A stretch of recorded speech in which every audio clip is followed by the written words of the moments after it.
Sorry about that. Yeah. All right.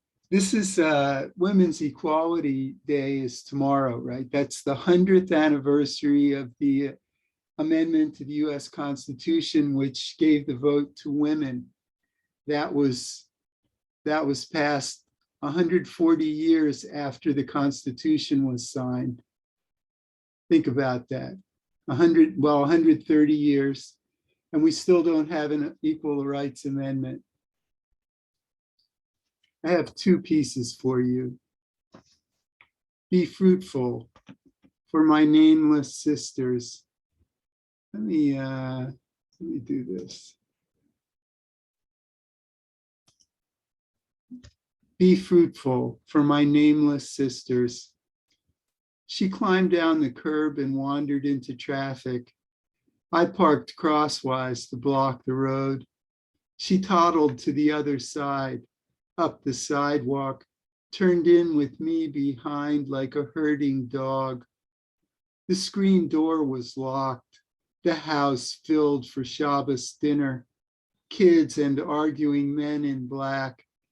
A pregnant woman came to the door, let her in with a quiet thank you, locked the door behind her.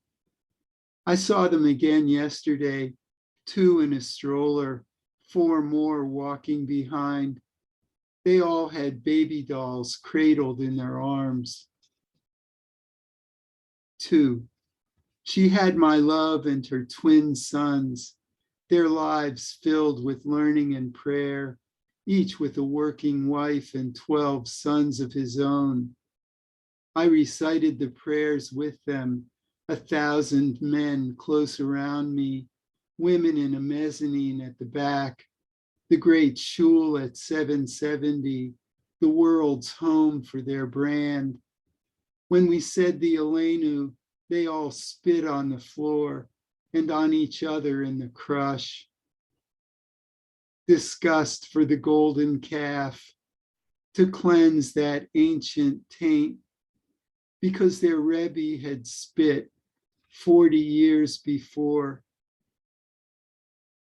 These days with the COVID, how many will bear death home to those open wombs? After we sat all together at dinner, I asked if the women spit too. I asked out of disgust and for the children. No one answered, and I never saw her again. 3, in 1900, Joseph was a tanner with a baby daughter, a cigar maker in 1910, 2 infant sons, the daughter's gone, the mother too. I found 10 death certificates, dates and addresses, causes, 8 babies and the mother, all tuberculosis. The 10th was Joseph. He cut his own throat like they did in those days. 4, she was alone, not so old as me, a ring and an Orthodox wig. She looked longing into my face as we passed on the summer sidewalk.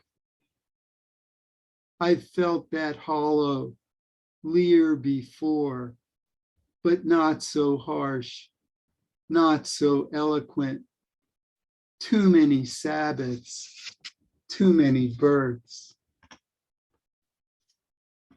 That was Be Fruitful for my nameless sisters. This is the signature page of the US Constitution. In the beginning, there are no slaves. Anyone that sets foot here becomes free. Men and women are equal before the law. Article 19, Pinochet's Constitution. Our fathers conceived America in war and a sweet promise. All men are equal. 11 years later, at full term, with a quill dipped in iron gall ink, They aborted their oath to the majority, to enslaved people, the indigenous, and the unmale. Even Chile's tyrant did better.